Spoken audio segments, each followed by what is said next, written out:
Before we discuss कि हमें brain को रीवायर कैसे करना है, पुरानी हैबिट्स को छोड़ के नई हैबिट्स को कैसे फॉर्म करना है and all these things, please help us understand कि ब्रेन वर्क कैसे करता है, ब्रेन के अंदर क्या चलता है, किस तरह से हमारी पुरानी आदतें, हमारे इमोशंस, ये सब चीज़ें रेगुलेट होती हैं. सो ये होता है ब्रेन स्टेम. ये हमारा बेसिक सर्वाइवल होता है.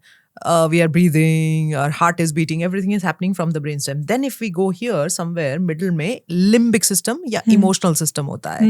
ये emotional system सबके लिए बहुत important होता है because वो एक ना watchdog की तरह काम करता है कि अरे ये threat आ गया, अब मैं कैसे उसको deliver करूँगा, ये ठीक हो रहा है कि नहीं मेरी life में, love, compassion, care, attachment, जो भी आप बोलो यहाँ से आ रहा है. और fight, flight, fear और freeze. Majority of the people challenge लेने से कतराते हैं क्योंकि they go into this fight or flight or fear mode. They will not be able to face it. तो यहीं से आपका तुरंत ही सिग्नल बता देता है, oh, the process is very tough, don't go for it because उसको effort नहीं करना है. अब जो बाकी का brain बचा है, that's called the neocortex और ये है prefrontal cortex, green वाला. ये prefrontal cortex है, I would say this is the king of all operations. अगर इसको develop कर लिया, अगर इसकी शक्ति को develop कर लिया, तो इससे executive functions, reading capabilities, emotional regulation capabilities, judgments, future में क्या होने वाला है, predictions of your entire this, control over the situations in the appropriate format, सब कुछ इसी से आता है. Emotional intelligence. Absolutely. Emotional intelligence is not from the emotional brain, it is from this prefrontal cortex which is controlling that emotional system.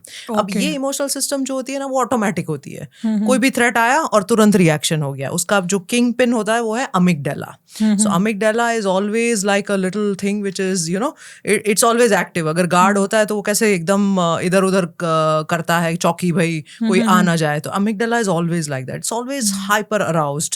एक बार कोई भी threat आ गई, उसने बस एंगर, उसने क्या कर दिया, फ्रीज, नहीं होगा मुझसे, फ्लाइट, भाग जाओ, ये मुमकिन ही नहीं है.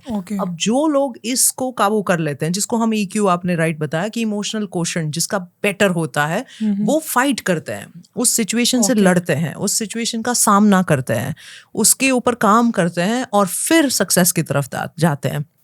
उस प्रीफ्रंटल कॉर्टेक्स के लिए जितना भी करना पड़ता है, वो लकीली मुझे तो सेरेंडिपिटसली करना पड़ा. बट अगर सब लोग मान ले कि चलो I am not going to be a slave of my emotion और मैं खुद से प्रीफ्रंटल कॉर्टेक्स बना के करूंगी, 100% गारंटीड मैं बता रही हूँ कि लाइफ में अपने आप चेंजेस आएंगे, करने भी नहीं पड़ेंगे.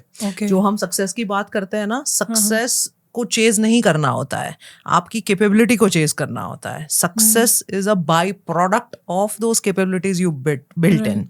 ज्यादा करके लोगों के पास आजकल अटेंशन नहीं है, फोकस नहीं है, प्रोक्रास्टिनेशन है, डिस्ट्रैक्शंस है, कंपैरिजंस है, ये मुझसे नहीं होगा, पहले से ही they decide in their mindset. इसी को हम फिक्स्ड माइंडसेट कहते हैं. डॉक्टर कैरोलाइन का जो स्टडी था कि there is a growth mindset and a fixed mindset. तो जो फिक्स्ड माइंडसेट होता है वो वहीं से ऑपरेट होता है कि वहीं से ball is back, it does not even come to the prefrontal cortex. तो वो प्रीफ्रंटल कॉर्टेक्स को बनाना, उसको संभालना, उसके ऊपर रोज काम करना. बिकॉज ऐसा नहीं है कि ब्रेन में जी एक बार बन गया, यू हैव टू, वो बॉडी के जैसा है, आपने एक बार अपना वेट लॉस कर लिया, then you have to maintain it.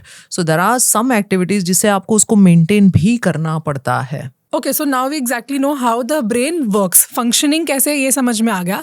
But अब अगर हमें अपने थॉट्स को, इमोशंस को, इन सब चीज़ों को मैनेज करना हो, एज इन अपने ब्रेन को कंट्रोल करना हो, ताकि हम अपने एनर्जीज को, अपने थॉट्स को चैनलाइज कर सकें, इज दैट पॉसिबल? बिल्कुल बिल्कुल. Are there like science backed practical strategies for doing this? बिल्कुल practical strategies, और not just science backed. In fact ancient wisdom से कई सारी ऐसी टेक्निक्स आती है.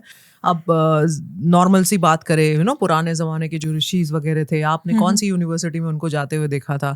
कोई हार्वर्ड नहीं, कोई ऑक्सफोर्ड नहीं, कोई कैम्ब्रिज नहीं, बट उनके ज्ञान जो था वो अंदर से बाहर आता था. तो हमारी लैंग्वेज में उसको हम इंट्यूटिव नॉलेज कहते हैं.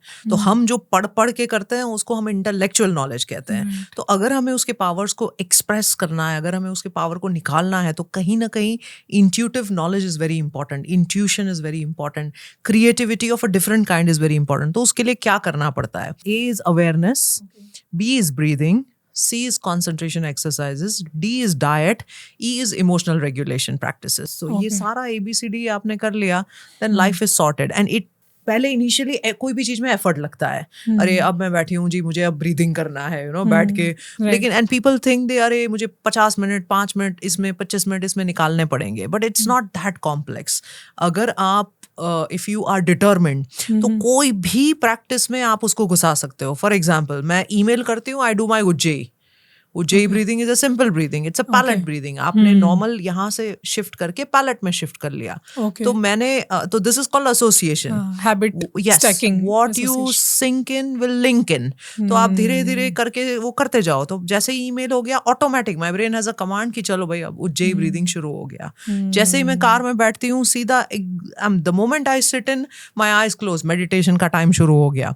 So this is how you know कि भाई जी मैंने अपने अपने सारे लाइफ के एक्सपीरियंसेस को उसी में ब्रेन के एक्सपीरियंसेस को डेवलप करना है.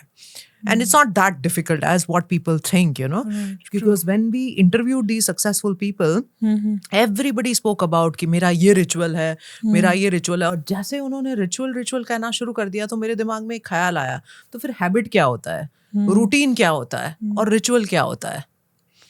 अगर मैं ब्रश करती हूँ रोज, तो वो हैबिट है, रिचुअल है कि रूटीन है? हैबिट है. रोज करते हैं तो वो रूटीन बन गया. नहाना है, हैबिट है कि रूटीन है? रूटीन है वो, बिकॉज रोज करना ही है. The same way meditation routine है, हैबिट है कि रिचुअल है? दैट डिपेंड्स आप उसे कितना ऑफन कर रहे हो. सो आप अगर कॉन्शियसनेस के साथ कर रहे हो, अवेयरनेस के साथ कर रहे हो, मोटिव के साथ कर रहे हो, इंटेंशन के साथ कर रहे हो कि जी ये मेरे ब्रेन को चेंज करना है, तो वो रिचुअल हो गया. तो जितने रिचुअल्स आपकी लाइफ में परफेक्टेड रिचुअल्स होंगे, उतना सक्सेस और आउटकम आपका होगा. और अब लोग मेरे पास आते हैं, कहते हैं टाइम नहीं है. भाई 10 मिनट आपने जो मेडिटेशन में इन्वेस्ट कर लिया, जितना थीटा और अल्फा आपने बना लिया, उस क्रिएटिविटी से आपकी जो अवेयरनेस की फील्ड है वो एक्सपैंड हो जाती है. There was a study done by doctor Lisa, उनकी एक बुक है अवेकन्ड ब्रेन. एक होता है अचीविंग अवेयरनेस और एक होता है awakened awareness. So achieving awareness and awakened awareness. Achieving awareness में क्या होता है, हाँ मुझे यही करना है, मेरा यही है, मेरे लिए ये है, बहुत ही नैरो फोकस होता है. The moment you come out and say, okay, opportunities are coming to me, everything will happen on its own, the right people will come, the right thing will come. तो वो awakened awareness तभी आता है जब हम ये रोज के steps करें और थोड़ा थोड़ा इन्वेस्टमेंट करें. SIDP, हम जैसे वो म्यूचुअल फंड में SIP करते हैं ना, this is systemic investment of your daily plan for life. It's very important. So मेरी लाइफ में अगर आप पूछेंगे तो these are non negotiable practices.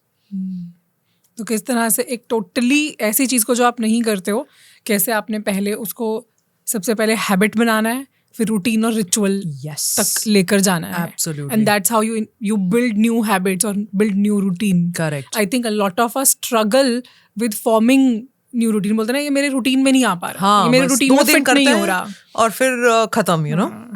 So that's a step by step approach. इन सब के पीछे ना ये बहुत जरूरी है कि आपको लगन कितनी है.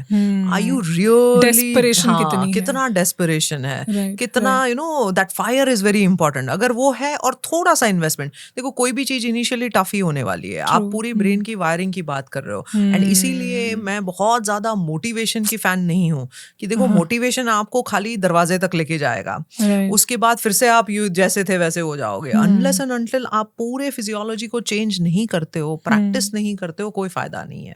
Supply has no value until you apply. Can you suggest any daily practice और routine to actually rewire the brain? तो रोज every day from the morning till the evening, अगर मैं आपसे भी यही सवाल पूछूं और ऑडियंस से भी यही सवाल पूछूं, कॉन्शियसली कौन सी एक्टिविटी आप करते हैं जो ब्रेन के लिए है?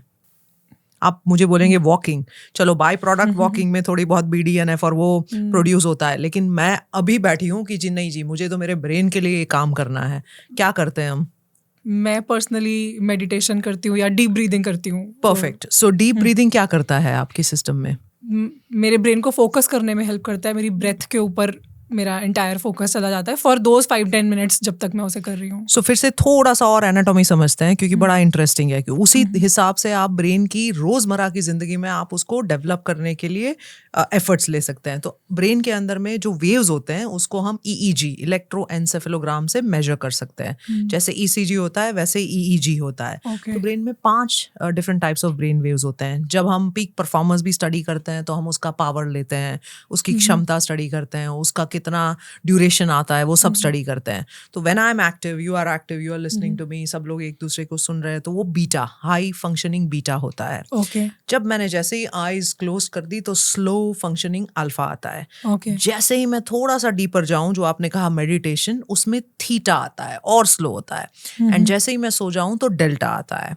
इन सारे 4 वेव के ऊपर एकदम सुपर फास्ट वेव ऑलमोस्ट इस तरह की फ्रीक्वेंसी से चलता है, वेरी वेरी फास्ट, जिसमें ब्रेन के कई सारे एरियाज एक साथ एक्टिवेट होते हैं. वो होता है गामा वेव. तो ये सारे 4-5 वेव को हमें कुछ ना कुछ उससे एक्टिवेट करना होता है. ओके. और मॉड्यूलेशन करना होता है. अब फॉर एग्जांपल अल्फा अगर आपको प्रोड्यूस करना है तो 2 या 3 चीजों से ही अल्फा प्रोड्यूस होता है. आपने या तो आंख बंद कर ली, या तो आप बेयरफुट ग्रास पे वॉकिंग कर रहे हो, या तो आप अल्फा का कोई म्यूजिक सुन रहे हो, या तो आप अल्फा की बाइनोरल बीट सुन रहे हो. अब इसके अलावा अल्फा आप प्रोड्यूस ही नहीं कर सकते हो. तो आप सोचो कि पूरे दिन में आप कितनी बार आंख बंद करके बैठते हैं, कितनी बार आप अल्फा प्रोड्यूस करते हैं. अगर मैं नॉर्मली लोगों को पूछती हूँ तो बोलते हैं बिल्कुल नहीं. सो जो चीज आप यूज इट और लूज इट, अगर आप बना ही नहीं रहे हो उसको. और अल्फा किसके लिए जरूरी है? Proper relaxation, yes. Proper calmness, proper mindfulness. It will allow you to repair. It will allow you to regenerate yourself, rejuvenate. और थीटा क्यों काम आता है? मेडिटेशन क्यों करना चाहिए? फोकस बेटर करेगा, अटेंशन बेटर करेगा, आपका क्रिएटिविटी बेटर करेगा, आपकी फ्यूचर की अंडरस्टैंडिंग को बेटर करेगा, पास्ट को बेटर समझ के कनेक्ट करेगा. सो कनेक्टिंग द डॉट्स करेगा. तो अगर आपने थीटा ही नहीं दिया, then you are bereft of that also. तो आपने बस खाली क्या किया? मैं जैसे ही एक्टिव हूँ, मैं जग रही हूँ, मैं सारा स्टिमुलस ले रही हूँ, beta beta beta beta beta. फिर एक पॉइंट आता है जब ब्रेन थक जाता है. फिर क्या होता है? मेमोरी लॉस, फॉग, क्लैरिटी नहीं है, समझ में नहीं आ रहा है, लाइफ में हम स्टक हो गए हैं, लाइफ कैसे जा रही है पता नहीं है. तो all that is because of that beta. तो अगर हमारी डेली लाइफ में अगर हम स्पेशली एफर्ट करना शुरू कर दे, then it will change the brain. Thank you so much for watching this clip. This clip was a part of a full podcast जिसमें हमने और भी बहुत सी insightful बातें की हैं, and I'm sure that you're going to love it. अगर आप पूरा एपिसोड एंजॉय करना चाहते हैं तो उसका लिंक डिस्क्रिप्शन में है.